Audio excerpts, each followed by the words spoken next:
Welcome to the bird media. నేను మీ పవన్ కృష్ణమూర్తి. ఒక 14 ఏళ్ల అబ్బాయి, ఒక మొబైల్ ఫోన్, కొన్ని ప్రశ్నలు అంతే. కానీ అవే ప్రశ్నలు అతన్ని పోలీస్ స్టేషన్ వరకు తీసుకెళ్ళాయి. ఇదేమి సినిమా కథ కాదు, భారతదేశంలో నిజంగా జరిగినటువంటి ఒక సంఘటన. ఆ అబ్బాయి పేరు అశ్వమిత్ గౌతమ్, 14 ఏళ్ల వయసు. అసలు ఎవరతను, ఏం మాట్లాడాడు, ఎందుకు కేసు పెట్టారు, నిజంగా మరి ఇందులో తప్పు ఎవరిది?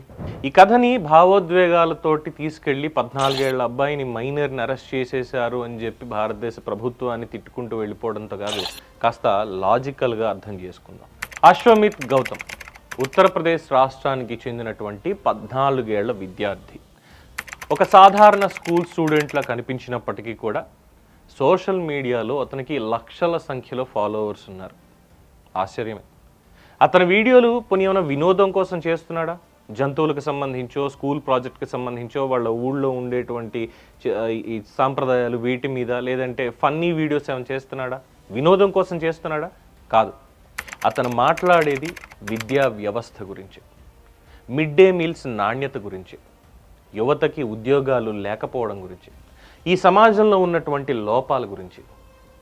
అంటే 14 ఏళ్ల చిన్న వయసులోనే ప్రశ్నించేటువంటి మనస్తత్వం అతను అలవరుచుకున్నాడు. ప్రశ్నించే తత్వం ఉన్న వ్యక్తిగా అతను కనిపిస్తున్నాడు. ఇక్కడే సమస్య మొదలైంది. ఎందుకు సమస్య మొదలైంది, ఏ సమస్య మొదలైంది?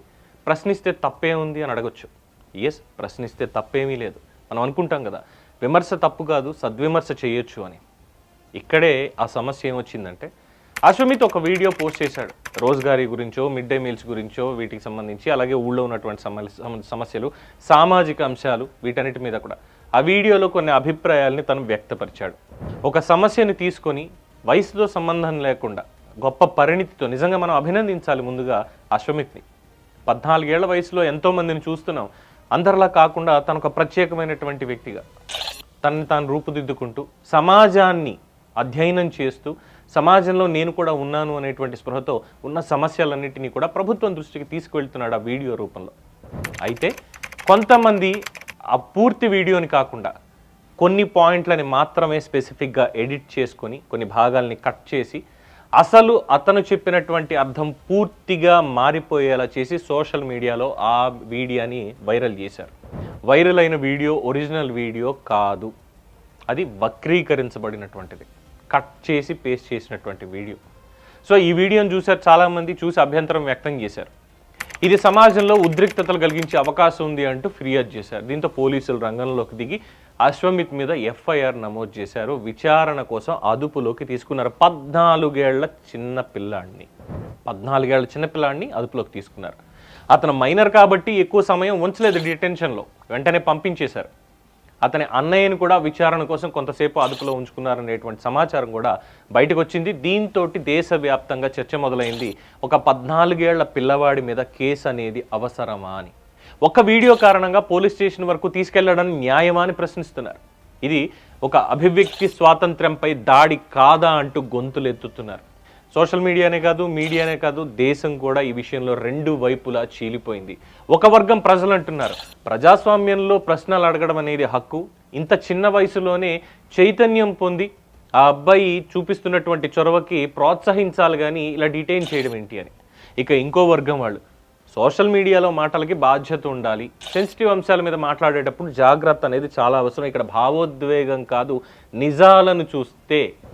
ఎందుకంటే ఇద్దరి వర్షన్లు కరెక్ట్గానే ఉన్నాయి. పోనీ ఇంత చిన్న వయసులో ఎందుకు అంత పెద్ద మాటలు చేయడం, ఇవన్నీ చూడడం అనేటువంటిది. ఒక్కొక్కళ్ళంటే ప్రశ్నించే వాళ్ళని నిజంగా ఇలాగే తొక్కేస్తే ఏంటి అని చెప్పని. అట్లీస్ట్ చిన్న వయసు నుంచే చైతన్యం పొందే అబ్బాయి సమాజ స్పృహ అనేది నేర్చుకుంటున్నాడు, సమాజంతో కలిసి బ్రతుకుతున్నాడు, తను ఉన్నటువంటి లోపాలన్నింటినీ కూడా చూపిస్తున్నాడు, తప్పే ఉందని కొంతమంది అడుగుతున్నారు. సో ఇందులో నిజాలు చూద్దాం. ఫస్ట్ థింగ్, వైరల్ అయిపోయి అందరూ చూసినటువంటి వీడియో ఒరిజినల్ కాదు, ఎడిట్ చేశారు. అసలు కంటెక్స్ట్ అనేది తప్పుగా ప్రజల్లోకి వెళ్ళింది. ఎలాంటిది అంటే, రాముని తోక పివరుండిట్లనియే అనేటువంటి సందంగా, రామునితో కపివరుండిట్లనియే అనేది సందర్భం అయితే, రాముని తోక పివరుండిట్లనియే ఈ విధంగా ముందుకు తీసుకెళ్లారు. సో వెంటనే ఏంటిది తప్పు కదా, ఏంటి అబ్బాయి 14 ఏళ్ళకి ఇంత ఘోరంగా మాట్లాడుతున్నాడు అంటూ వెంటనే దానికి కంప్లైంట్ ఇచ్చేశారు. ఇక ఇందులో రెండో నిజం, అశ్వమిత్ తనొక మైనర్, 14 ఏళ్ళు. చట్టపరంగా అతనికి ప్రత్యేక రక్షణ అనేది ఉంది. మైనర్లను అరెస్ట్ చేసేటప్పుడు దానికి సంబంధించినటువంటి విషయాలు ఇవన్నీ కూడా వాళ్ళు చూసుకోవాలి.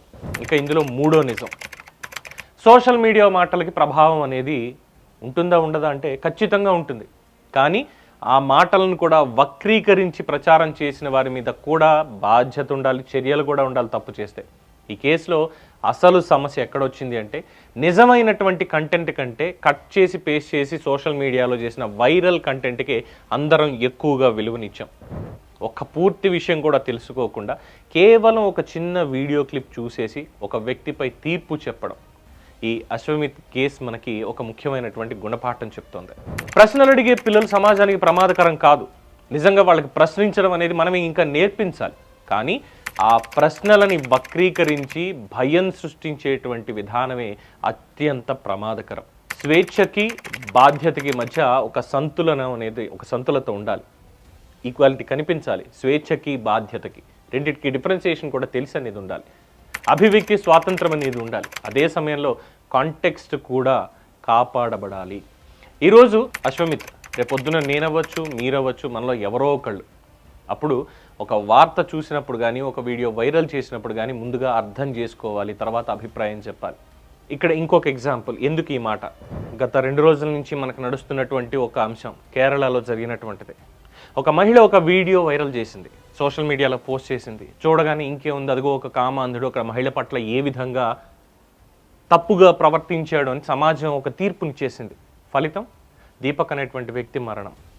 కానీ తర్వాత జరిగింది ఏంటి, అందులో ఉన్నటువంటి విషయాలు ఇవన్నీ కూడా బయటకు వచ్చాయి కదా. తప్పు అతనిది కాదు, సదరు మహిళదే, వీడియో వైరల్ చేసినటువంటి మహిళదే అనేది స్పష్టమైంది కదా. కానీ జరగాల్సినటువంటి నష్టం అక్కడే జరిగిపోయింది. దీపక్ నిండు ప్రాణం పోయింది. సో అదే సందర్భాన్ని ఇక్కడ అన్వయించకపోయినప్పటికీ కూడా నష్టం జరుగుతుంది అనే దగ్గర ఇక్కడ కూడా మనం ముందుగా ఆలోచించాలి.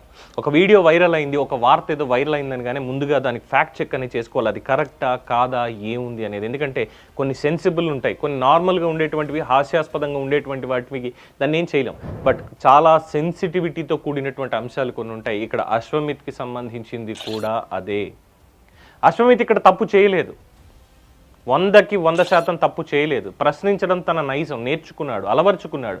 తన చుట్టూ ఉన్నటువంటి సమస్యలన్నింటినీ కూడా క్రోడీకరించి సమస్యల మీద వీడియో రూపంలో కేవలం ఒక ఫోన్ పెట్టుకొని ప్రపంచానికి చెప్పే ప్రయత్నం చేశాడు. తద్వారా అధికారుల దగ్గరకు కూడా వెళ్తోంది, ప్రభుత్వం దగ్గరకు కూడా వెళ్తోంది. తప్పేమీ లేదు.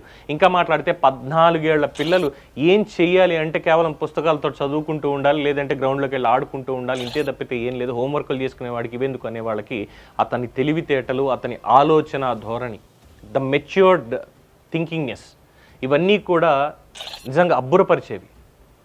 అలాంటిని ఇంకా ఎంకరేజ్ చేయాల్సింది పోయి అతను చేసినటువంటి వీడియో నుంచి ఒక బిట్ కట్ చేసుకొని దాన్ని తప్పుడు అర్థం వచ్చేలాగా సోషల్ మీడియాలో వైరల్ చేయడం, మాట్లాడింది ఎవరు అంటే అక్కడ ఉన్నటువంటి 14 ఏళ్ల కుర్రాడు. వెంటనే అరెస్ట్ చేశారు, తీసుకెళ్లారు. సరే మైనర్ అని తెలిసింది కాబట్టి ఇమీడియట్గా ఎఫ్ఐఆర్ నమోదు చేయకుండా జస్ట్ కేసు నమోదు చేసి అతనికి చెప్పి ఇంకెప్పుడు ఇలాంటి వీడియోలు చెయ్యొద్దు అని, తన చెయ్యనటువంటి తప్పుకి కూడా చెయ్యొద్దు అని చెప్పి పంపించి వాళ్ళ అన్నయ్యని కూడా పిలిపించి మీ వాడు ఇలా చేస్తుంటే ఏం చేస్తున్నారు మీరు అంటే అతనికి కౌన్సిలింగ్ ఇచ్చి మరి పంపించారు. సో ఇక్కడ తప్పెవరిదంటే ఇద్దరిది. ఒకటి ప్రభుత్వానిది, రెండోది అంటే ప్రభుత్వ వ్యవస్థలది, రెండోది మనదే, ప్రజలది. ఆ కుర్రాడు చేసినటువంటి వీడియోని మనం అర్థం చేసుకున్న దాంట్లో పూర్తిగా చూసి అర్థం చేసుకుని నచ్చితే పూర్తిగా షేర్ చేయాలి. అంతేగాని అందులో నాకు కావాల్సినటువంటి పార్ట్ మాత్రమే నేను తీసుకుంటాను, ఇది మాత్రమే తీసుకుంటాను అంటే అట్లీస్ట్ దానికైనా సరే, ఆ మాట్లాడినటువంటి దానికైనా సరే సంపూర్ణంగా అర్థం ఉందా లేదా అనేది తీసుకోకుండా ఇష్టం వచ్చినట్టు వైరల్ చేసాం. అది మనం చేసినటువంటి తప్పు. 14 ఏళ్ల పసిపిల్లాడు మనసు మీద ఎటువంటి ఇంపాక్ట్ అనేది క్రియేట్ అవుతుంది అక్కడ. రేపన్న రోజు మళ్ళీ ప్రశ్నించడం నేర్చుకోగలుగుతాడా? ప్రశ్నించగలుగుతాడా? వదిలేస్తాడు. ఏమో ఒక మేధావి కావచ్చేమో, సమాజం పట్ల అతనికి ఉన్నటువంటి అపారమైన ప్రేమతోటి ఇక్కడ జరుగుతున్నటువంటి అన్యాయాలు వీటి మీద మాట్లాడుతుంటే ఆ మాట్లాడేటువంటి గొంతును కూడా నొక్కేయడం అంటే ఏమనాలి ఇంకా. అందుకే ఒక వీడియో ఏదైనా వైరల్ అయినప్పుడు ముందుగా అర్థం చేసుకోవాలి, తర్వాత అభిప్రాయాలు చెప్పాలి. ఎందుకంటే ప్రశ్నించని సమాజం ఎప్పుడూ ఎదగదు. ప్రశ్నించండి, సద్విమర్శ చేయండి, తప్పేమీ లేదు. పొరపాట్లు జరుగుతున్నాయా లేవనెత్తండి, సమస్య ఇది, దాని మీద ప్రశ్నించండి. ఫలితం వచ్చేలాగా, చెడు ఫలితాలు వచ్చేలాగా కాదు. దీని మీద మీ అభిప్రాయాన్ని కామెంట్స్ రూపంలో తెలియజేయండి. చూస్తూనే ఉండండి ది బర్డ్ మీడియా.